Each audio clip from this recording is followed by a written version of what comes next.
सभी अपनी मन स्थिति को एकाग्रित करेंगे। पावकनः सरस्वती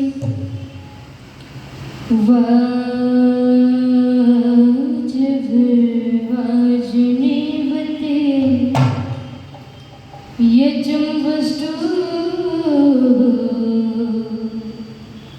धिया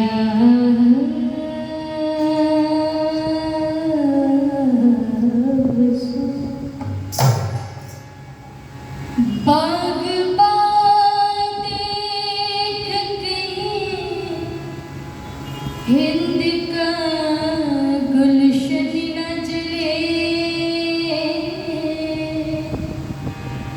महकता हुआ फूलों सा धरती का ये आंगन न जले। सुबह शमशान में मांगी जाकर मैंने के आज मुर्दा तो जले, पर कोई दुल्हन न जले। गिरी जब बरक गुलस्तां पर तो बुलबुल ने कहा कि ये मेरी रग रग तो जले, पर मेरा नशे बन न जले। नाम मोहब्बत का जमाने से ना मिटने पाए, के दिल से नफरत तो जले, पर प्यार का दामन न जले। के दिल से नफरत तो जले, पर प्यार का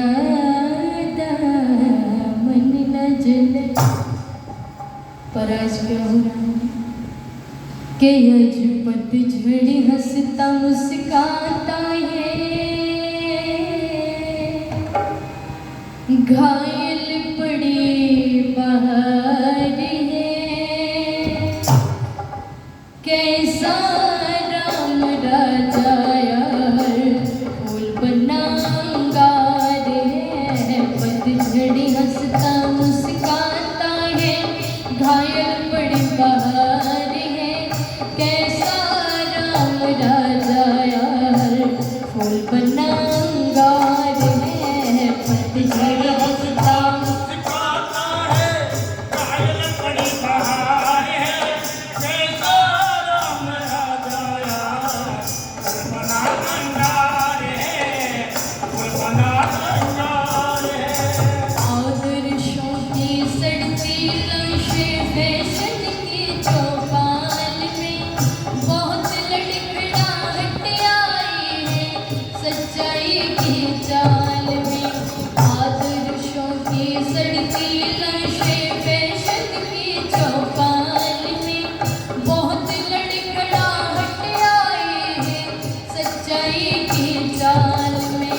पूजा बंदी है मंदिर में, कहती है भगवान यहाँ। पूजा बंदी है मंदिर में, कहती है भगवान यहाँ। मानवता सन्यास ले चुकी अपमानित सम्मान यहाँ।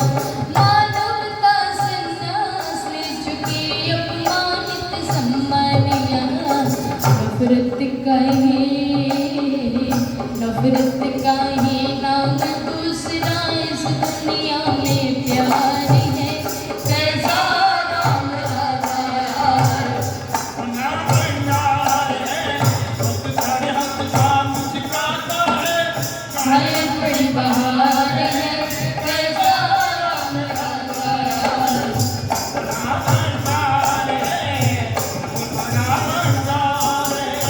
स्वार्थ की फसलें लहराती हैं मन के उद्यान में, अंतर नहीं दिखाई पड़ता बगिया या शमशान में।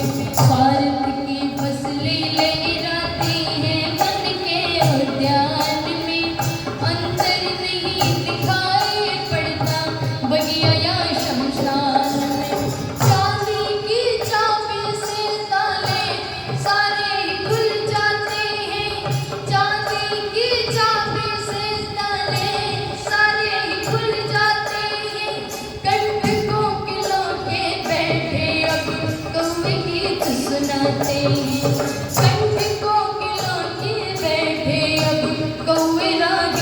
बातें एक कली की बात नहीं है, एक कली की बात नहीं है, बगिया ही बीमारी है।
देश धर्म तन मन का चलता खूब यहाँ व्यापारी है। कैसा राम राजा यार बना भंडार है, पतझड़ हमका मुस्कुराता है, खाए अपनी बहार है। कैसा राम राजा यार बना भंडार है, बना भंडार है। चाकू छुरियों का शासन है बेशर्मी के राज में, बगुलों का देश चल रहा हंस मयूर समाज में। चाकू छुरियों का शासन है बेशर्मी के राज में, बगुलों का देश चल रहा हंस मयूर समाज में। सस्ता खून शांति महंगी है, हाथों में अब आग है। सस्ता खून शांति महंगी है, हाथों में अब आग है। मन का दर्पण दिखला देता चेहरे का हर दाग है।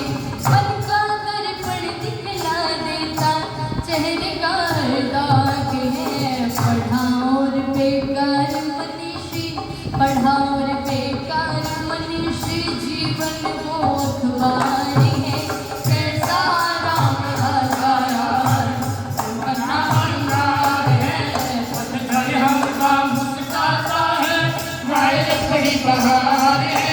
कैसा राम राजा यार बना अंगार है, फूल बना अंगार है, फूल बना अंगार है, फूल बना अंगार है।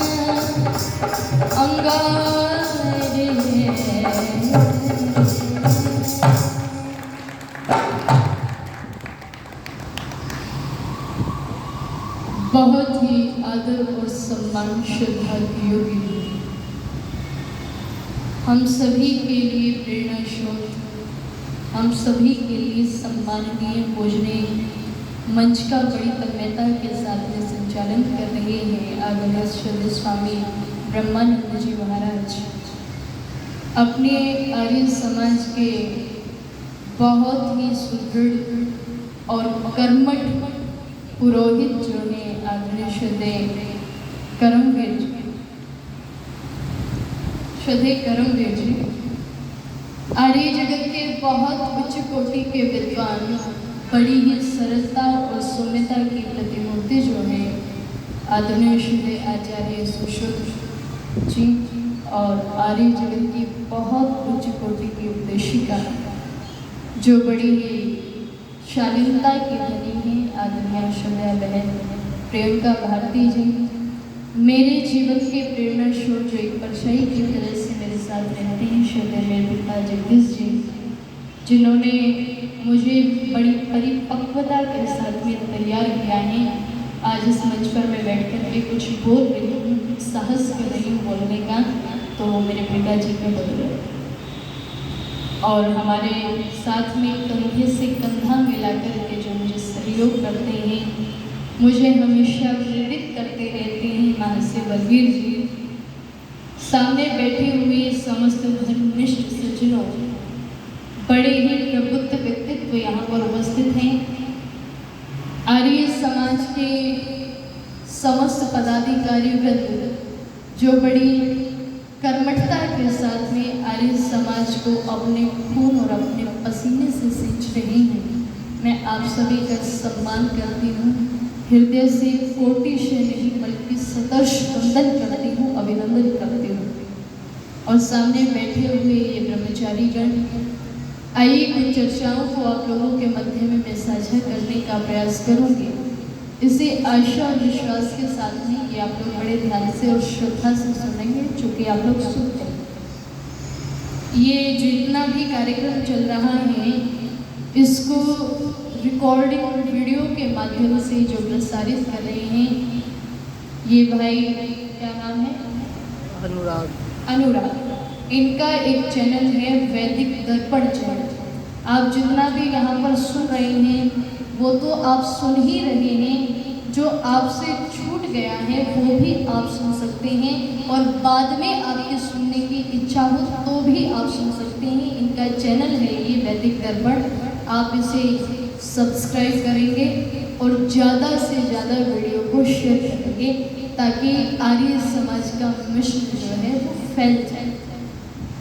तो आइए कुछ चर्चाएं हम लोग साझा करने का प्रयास करें। जो मैंने गीत की पंक्तियाँ रखी हैं वो आर्य जगत के बहुत उच्च कोटि के जो कवि हैं, अंतर्राष्ट्रीय कवि शाश्वत मोहन मनीषी जी की लिखी हुई ये पंक्तियाँ, और एक एक शब्द को यदि आप लोगों ने सुना हो ध्यान से, तो एक एक शब्द को उन्होंने इस तरह से लिखा है जैसे उन्होंने अपनी आत्मा को निकाल करके रखा है। और वो अक्सर एक बात कहा करते हैं कि शब्दों को जब व्यक्ति गीत के अंदर पिरोता है तो उसमें वो अपनी जी जान लगा करके, मेहनत लगा करके तब पिरोता है। किसी साधारण की तो मैं बात नहीं कर रही, लेकिन जब भी व्यक्ति कुछ लिखने को बैठता है तो उसका मन, मस्तिष्क और उसकी आत्मा वहाँ पर एक साथ बैठ जाती है। उन्होंने बहुत सुंदर लिखा है। क्या हम सब लोग ये कामना करते हैं कि राम राज आ जाए, सुराज आ जाए, अच्छा राज आ जाए। राम से पहले भी बहुत राजा हुए हैं और राम के बाद भी बहुत राजा हुए हैं, लेकिन कभी भी किसी का नाम लेकर के यूँ नहीं कहा जाता कि इसका राज आ जाए। महाराज दशरथ उनके पिता ही थे। क्या कभी कोई ये कहता है कि दशरथ राज आ जाए? नहीं कहता। क्या कभी ये कहता है कोई कि दुर्योधन राज आ जाए, युधिष्ठिर राज आ जाए? कोई नहीं कहता। रामराज की कामना क्यों की जाती है? अगर साधारण तरीके से हम देखें, विश्लेषण करके, वैसे तो राम के जीवन में इतने गुण थे कि जिनकी तुलना किसी से नहीं की जा सकती, लेकिन दो गुण उनके जीवन के इतने विशेष थे कि अगर जब तक सूरज चांद रहेगा तब तक उनके इन दो गुणों का वर्णन विद्वान करते रहेंगे, और करना भी चाहिए। कौन कौन से? एक तो वो अपने पिता के बहुत बड़े भक्त थे। वो कहते हैं कि अगर पिता का आदेश है तो मैं हिमालय जैसी पर्वत की चोटी पर से छलांग मार सकता हूँ, अपने प्राणों को त्याग सकता हूँ। अगर पिता कहे तो मैं हलाहल विष का पान कर सकता हूँ।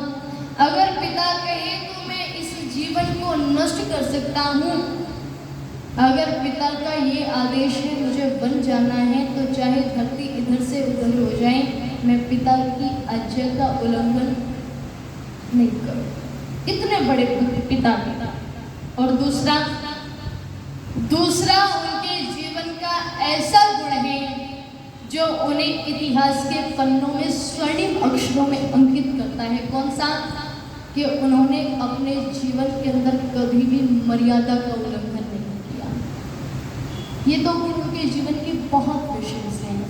और अगर इनमें से व्यक्ति एक भी गुण धारण कर लेता है, जरा सा भी धारण करने का प्रयास भी कर तो व्यक्ति के जीवन में इतना बड़ा सुपरिवर्तन आता है कि जिसकी आप लोगों को कल्पना भी नहीं। लेकिन विडंबना यही है कि हमने राम को तो माना, लेकिन राम एक नहीं। हम राम के भक्त कहते रहे, हमने ढोल बजाए, नगाड़े बजाए, झुमकार बजाई, आरती उतारी, चित्र लगाए, उसकी पूजा की, लेकिन उनके चरित्र को एक बार भी झक करके देखा? उनके चरित्र को झक करके नहीं देखा। इसीलिए राम राज नहीं हो रहा है। अगर व्यक्ति उनके चरित्र को जरा सा अपने आचरण में उतार लेता तो नक्शा ही कुछ और होता। एक बार ऋषि दयानंद जी महाराज से लोगों ने पूछा कि स्वामी जी धार्मिक कैसे बना जाए? तो ऋषि कहते हैं कि तुम वेदों को पढ़ो तो धार्मिक बन जाओ। इन्होंने कहा कि वेद तो इतने कठिन है, हम कैसे पढ़े? तो ऋषि ने कहा कि अगर वेदों को नहीं पढ़ सकते तो शास्त्रों को पढ़ो तो तुम धार्मिक बन जाओगे। और अगर शास्त्रों को भी कठिन मानते हो तो उपनिषदों को पढ़ो, अपने महाकाव्यों को पढ़ो। अगर उनको भी कठिन मानते हो तो एक सरल सा रास्ता है कि महापुरुषों के आचरण को अपने आचरण में उतार लो तो भी तुम क्या बन जाओगे? धार्मिक बन जाओगे। लेकिन हमने जरा सा भी समझने का प्रयास नहीं किया। आज दुनिया न जाने कौन सी उलझन में उलझ गई। तो बहुत सुंदर पंक्तियाँ लिखी थी पंडित जी, बहुत अच्छा लिखा।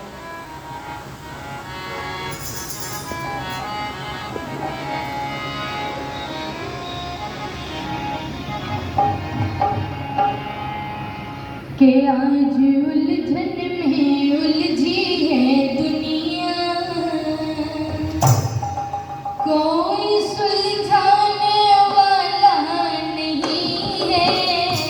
आज उलझन में उलझी है दुनिया, कोई सुलझाने वाला नहीं है। पथ से भटकाने वाले अनेकों, पथ से भटकाने वाले अनेकों, मार्ग दिखलाने वाला नहीं है। आज उलझन में उलझी है दुनिया, कोई सुलझाने वाला नहीं है। पथ से भटकाने वाले अनेकों, मार्ग दिखलाने वाला नहीं है। आज उलझन में उलझी है। स्वर्ग में क्या के साधन मिलेंगे, ये तो बतलाने वाले अनेकों। स्वर्ग में क्या के साधन मिलेंगे, ये तो बतलाने वाले अनेकों। इस धरती पे कैसे जिए हम, इस धरती पे कैसे जिए हम, कोई बतलाने वाला नहीं है। आज उलझन में उलझी है दुनिया, कोई सुलझाने वाला नहीं है। पथ से भटकाने वाले अनेकों, मार्ग दिखलाने वाला नहीं है। आज उलझन में उलझी है।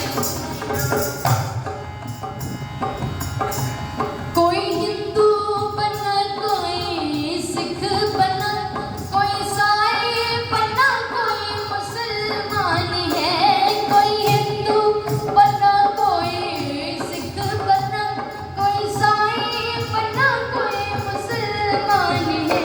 एक परिवार के सब सदस्य, एक परिवार के सब सदस्य, कोई मिलवाने वाला नहीं है। आज उलझन में उलझी है दुनिया, कोई सुलझाने वाला नहीं है। पथ से भटकाने वाले अनेकों, मार्ग दिखलाने वाला नहीं है।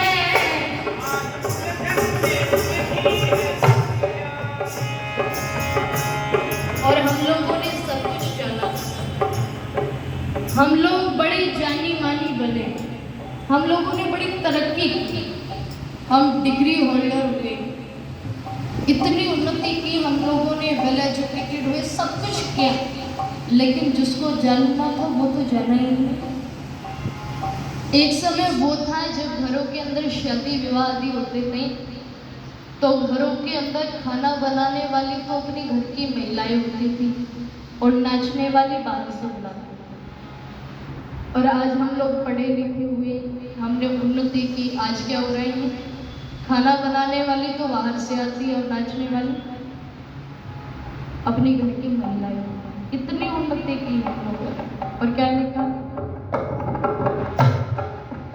लोग आज मंगल ग्रह पर जीवन ढूंढ रहे हैं, सोच रहे हैं कि धरती पर बड़ी भीड़ हो रही है, जरा मंगल ग्रह पर जाकर के रहे, फ्लोट करने शुरू हो गए, लेकिन इस धरती पर रहना कैसे ये तो पता चला नहीं, मंगल ग्रह पर कैसे रहेंगे।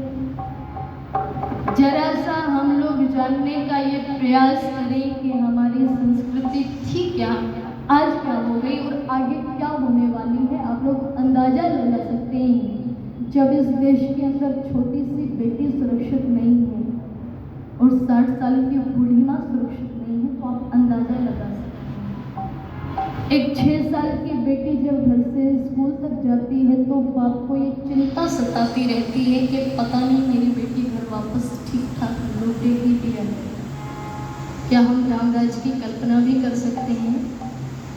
क्या हम रामराज की कामना कर सकते हैं? ऐसी परिस्थितियों में हमने सब कुछ जाना, लेकिन जो जानना था वो जानना भूल गए। और क्या लिखा, भूगोल खगोल के जाता बने, जिसको जानना था उसको जाना नहीं। भूगोल खगोल के जाता बने, जिसको जानना था उसको जाना नहीं। भूल पे भूल करते हैं प्रेमी, भूल पे भूल करते हैं प्रेमी, कोई पछताने वाला नहीं है। आज उलझन में उलझी है दुनिया, कोई सुलझाने वाला नहीं है। पथ से भटकाने वाले हैं अनेकों, मार्ग दिखलाने वाला नहीं है। आज उलझन में उलझी है दुनिया, कोई सुलझाने वाला नहीं है। आज उलझन में उलझी है दुनिया, आज उलझन में उलझी है दुनिया, आज उलझन में उलझी है दुनिया। हम लोग एक उलझन में उलझ करके रह गए, जिससे बाहर निकलना बड़ा असंभव सा प्रतीत होता है। जरा कल्पना करके देखिएगा, एक समय तो वो था जब लोग भारतीय संस्कृति के अंदर जिया करते थे, जब लोग धर्म की खातिर जिया करते थे, जब लोग धर्म को समझते थे, अपनाते थे जीवन में। किसी को ये समझाने की जरूरत नहीं होती थी कि तुम धर्म के रास्ते पर चलो, सब जानते थे। लेकिन आज का समय है, सब जानते हैं धर्म के मार्ग पर चलने से सुख मिलता है, सब जानते हैं कि धर्म के मार्ग पर व्यक्ति को चलना चाहिए, लेकिन ये जानते हुए भी कोई तैयार नहीं है, तो ये कितनी विडंबना है। ये जानते हुए भी कोई धर्म के मार्ग को चुनना नहीं चाहता, ये कितनी बड़ी विडंबना है। इसलिए मैं निवेदन करूँ आप लोगों के मध्य में, जरा सा हमें अपनी संस्कृति की तरफ झाँक करके देख लेना चाहिए कि हमारी संस्कृति थी क्या, आज क्या है और आगे क्या हो। जरा पढ़ करके देखिएगा, कभी अपने संस्मरणों में घूट करके देखिएगा उन संस्मरणों को।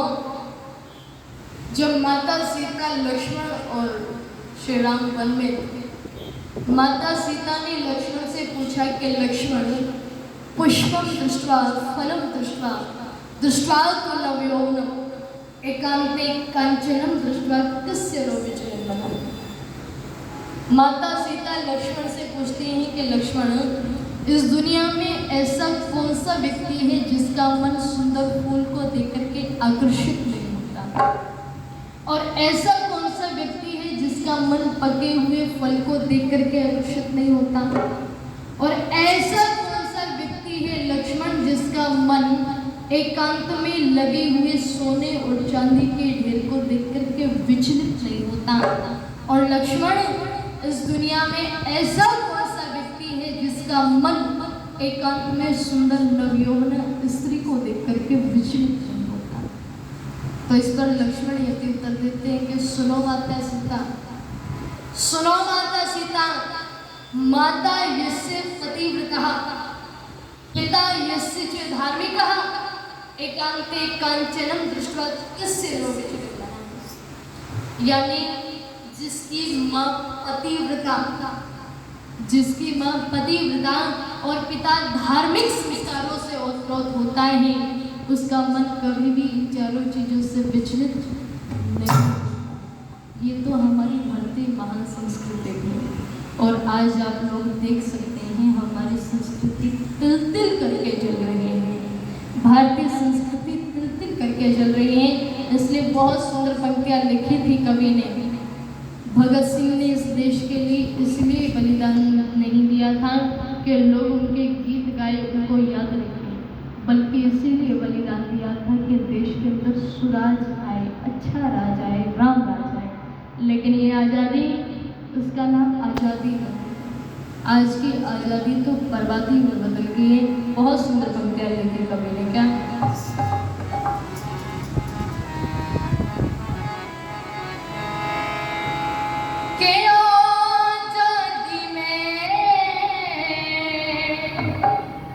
बर्बादी के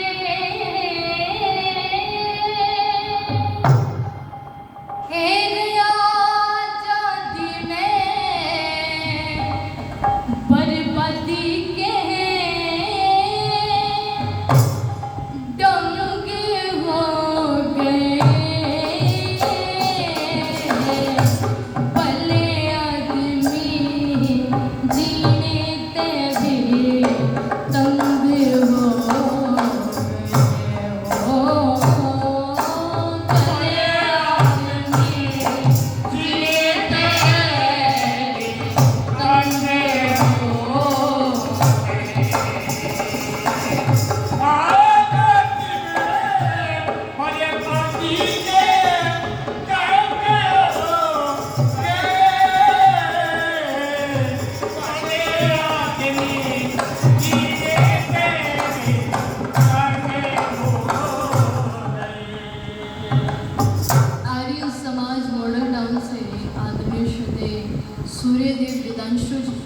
अपने परिवार के साथ भी यहाँ पर पहुँचे हैं।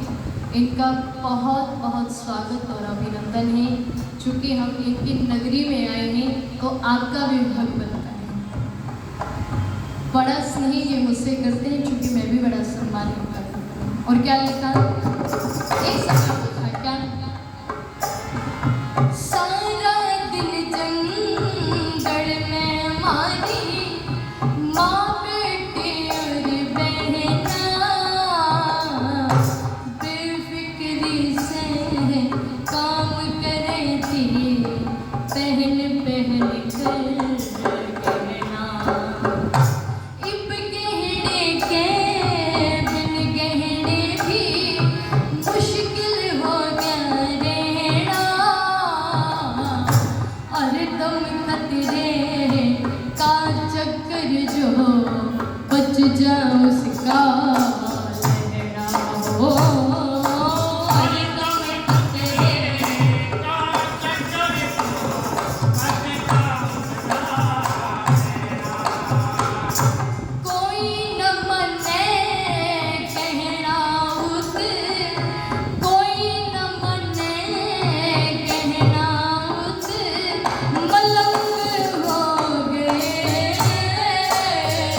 कोई झगड़ा आदि हो जाता तो घर के अंदर ये समझते थे कि घर के अंदर ही निपटा लो, बाहर तक आवाज़ नहीं जाने देते थे। और अगर बात हद से बढ़ जाए तो गांव के बड़े बुजुर्गों की पंचायत में हर समस्या का समाधान हो जाया करता था। लेकिन आज भाई भाई के झगड़े हाई कोर्ट तक, सुप्रीम कोर्ट तक पहुंच जाते हैं, फिर भी पीछे हटने का नाम नहीं लेते हैं। भाई भाई की कनपटी पर बंदूक रख करके कहता है तुझे गोली मार दूंगा सिर्फ 2 फुट की जमीन के लिए। आज इतने गिर गए हैं हम लोग। और क्या लिखा, फूल बिसर के कभी किसी से कोई पाप हो जाता, गांव की पंचायत में उसका इंसाफ हो जाता, खतावार को दंड मिले था, सच्चा माफ हो जाता, गांव की पंचायत में उसका इंसाफ हो जाता, पाप साफ हो जाता, नियम पाप साफ हो जाता, नियम भंग हो गए, भले आदमी जिए काले हो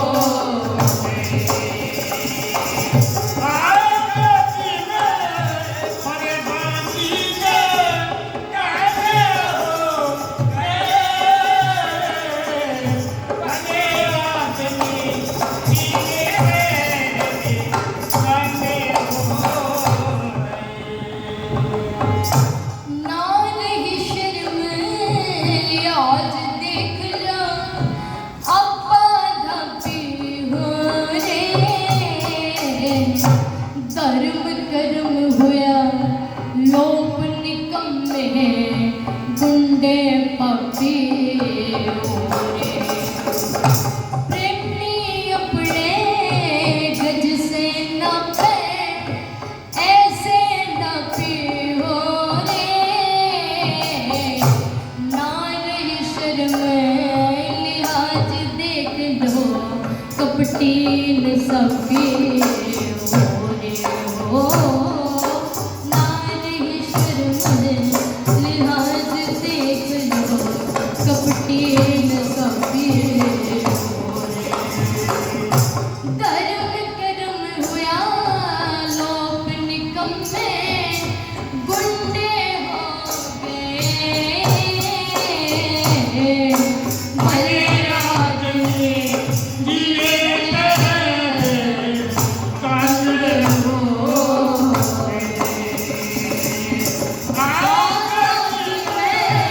बर्बादी के दंड हो गए, भले आदमी जिए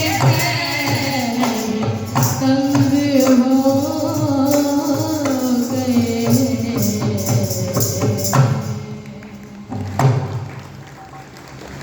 आज मनुष्य से मनुष्य डरने लगा है, आदमी बेमौत अब मरने लगा है, आज किसी का किसी पर विश्वास नहीं रह गया है। जो राम राज की हम कामना करते हैं वो राम जिसने अपने भाई के लिए, अपने पिता के लिए, अपनी माता के लिए, उनके सम्मान के लिए अयोध्या नगरी को ठोकर मार दी, अयोध्या के राज्य को ठोकर मार दी, अपने भाई को कहा कि भाई तू ही राज कर। उधर भरत ठोकर मार रहा है कि मुझे नहीं चाहिए, और उधर राम ठोकर मार रहा है कि मुझे नहीं चाहिए। और आज हम क्या कर रहे हैं, भाई भाई से झगड़ा करके बैठा है। ऐसी परिस्थिति में राम राज की हम कल्पना भी नहीं कर सकते, क्योंकि राम तो इतने महान थे जिन्होंने अपने समस्त कर्तव्यों को निभाते हुए, अपने पिता की आज्ञा का पालन करते हुए और मर्यादा का पालन करते हुए अपने जीवन को जिया है। वो तो मिसाल शास्त्रियाँ हैं और भारतीय संस्कृति की एक रीढ़ की हड्डी है वो, अगर भारतीय संस्कृति से राम और कृष्ण को हटा दिया जाए तो ये हिंदुत्व बचने वाला नहीं है, ये हिंदुत्व समाप्त हो जाएगा। इसलिए जरा सा इन संस्मरणों को अपने संस्मरणों में पूछते रहा करिएगा, क्योंकि यही हमारी संस्कृति है, यही हमारी पहचान है और यही हमारा आर्यत्व और हिंदुत्व है। इसलिए आप लोगों ने बड़े ध्यान से दज्जित होकर के मुझे सुना है। जो निर्धारित समय मुझे मिला था वो समाप्त हो चुका है। आप सभी का बहुत बहुत धन्यवाद। इति ओम सत। अभी आपने